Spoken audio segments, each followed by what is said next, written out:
জাতীয় কবি কাজী নজরুল ইসলাম আমাদের জাতীয় কবি। যে সময় আমাদের পক্ষে, মুসলমানদের পক্ষে কলম ধরার লোক ছিল না, তখন তিনি আমাদের মুখ রক্ষা করেছেন। কথা বোঝেন না? তিনি রসুলের শানে যেসব কবিতা লিখেছেন, আল্লাহর শানে যেসব গান লিখেছেন, আল্লাহ যদি ইচ্ছে করেন এই কারণেই আল্লাহ তাআলা তাকে জান্নাত দিয়ে দিতে পারেন। কি সুন্দর গান তিনি রচনা করেছেন, আল্লাহ তার দোয়াও কবুল করেছেন।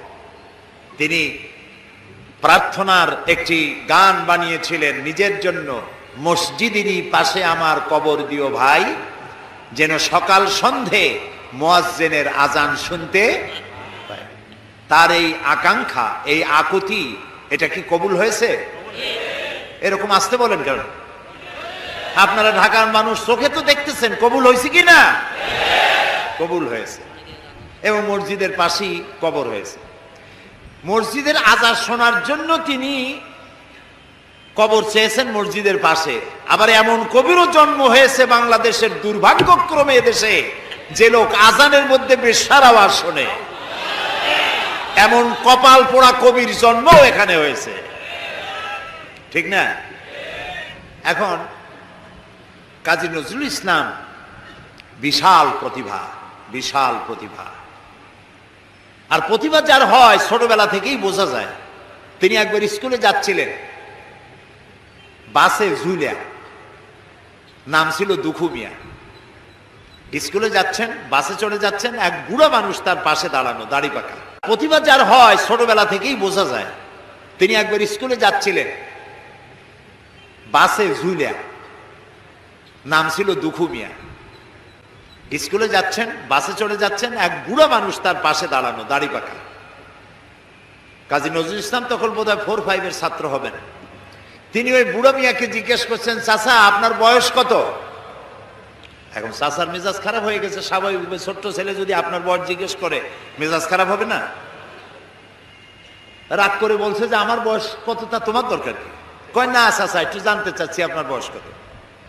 তো বেচারা বলেছে আমার বয়স 60 বছর তো পার হয়ে গেছে। কেন জিজ্ঞেস করলে বাবা?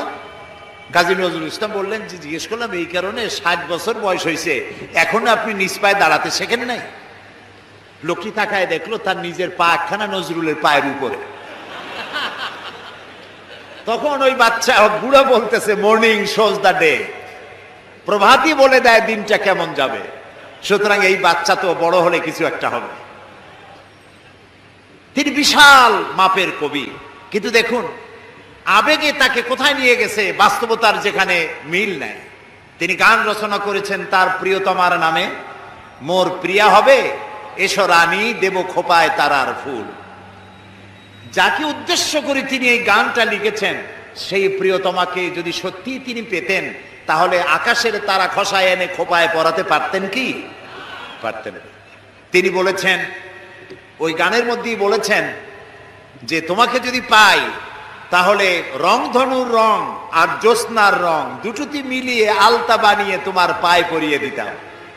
আছে না গানে? জ্যোৎস্নার রং দুটোতে মিলিয়ে আলতা বানিয়ে তোমার পায়ে পরিয়ে দিতাম। আছে না গানে? সত্যি যদি ওই প্রিয়তমাকে তিনি লাভ করতে পারতেন, তাহলে রংধনুর রং আর জ্যোৎস্না মিলিয়ে আলতা বানাইতে পারতেন। এই কথাগুলি হচ্ছে কবিরা কবিতা লিখতে গিয়ে আবেগ প্রবণ হন, আবেগের উচ্ছ্বাসে যা লেখেন বাস্তবতার সাথে তার কোনো মিল থাকে না। এক্ষেত্রে আমি কবি হাফিজের কথাও বলি, পারস্যের নাম করা কবি, কবি হাফিজ।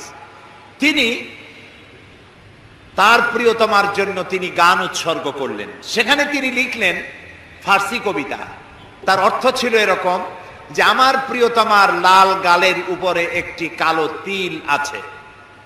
প্রিয়তমার লাল গালে একটি কালো তিল আছে। এই তিলটি যদি আমি লাভ করতে পারি, এটি যদি আমি পাই, তাহলে সামারকান্দ এবং বুখারার মতো রাজত্ব আমি বিলাই দিতে পারি। তখন সামারকান্দ এবং বুখারার রাজা ছিলেন তৈমুরলং। তৈমুরলং এই গান শুনিয়া পুলিশ পাঠায় দিল, ব্যাটারে ধরে নিয়ে। হাফিজ তো প্রমাদ গুনলেন এবং বুঝতে পেরেছেন তাকে ধরতে পুলিশ পাঠানো হলো কেন। তিনি পথে পথে গানটারে উল্টায় ভালাইলেন। বাদশার দরবারে হাজির তৈমুর রং জিজ্ঞেস করলেন, হাফিজ তুমি তোমার প্রিয়তমার প্রেমে পড়ে গলায় দড়ি দিয়া মরো, আমার রাজত্ব বিলায় দিতে পারো, তোমার প্রিয়তমার তিলের কারণে এই অধিকার তোমার কে দিল?